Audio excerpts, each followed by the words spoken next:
মুজিবের পথ ধরো, বাংলাদেশ স্বাধীন করো, মুজিব ভাইয়ের পথ ধরো, বাংলাদেশ স্বাধীন করো।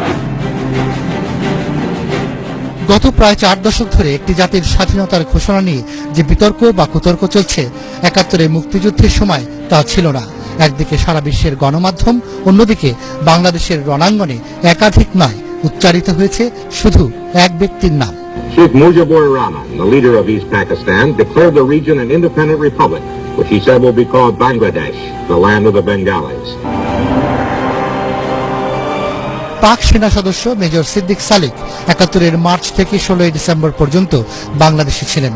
পরে তিনি উইটনেস টু সারেন্ডার নামে যে বই লিখেছেন তাতে উল্লেখ করেন ২৫ তারিখ রাতে বঙ্গবন্ধুকে গ্রেপ্তার করার পর রেডিও ওয়েভে তারা বারবার একটি ঘোষণা শুনতে পান, যেখানে শেখ মুজিবুর রহমান বাংলাদেশকে স্বাধীন রাষ্ট্র হিসেবে ঘোষণা দেন।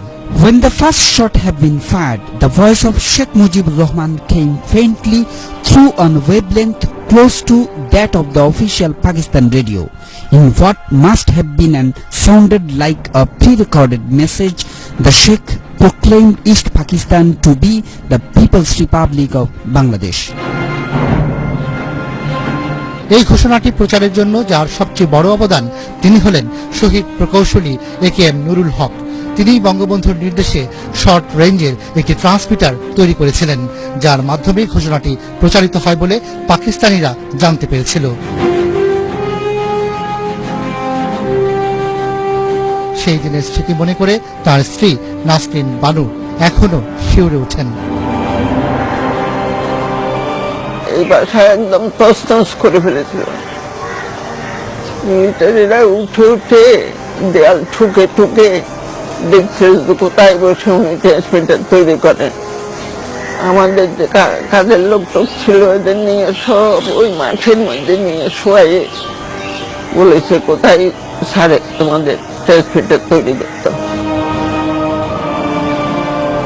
প্রকৌশলী নুরুল হকের স্ত্রী ৮৭ বছর বয়সে যখন সেই ঘোষণা নিয়ে বিতর্ক শোনেন, তখন তিনি দৃঢ়ভাবেই বলেন, একটি ঘোষণাকে দুইটি বানানো যায় না।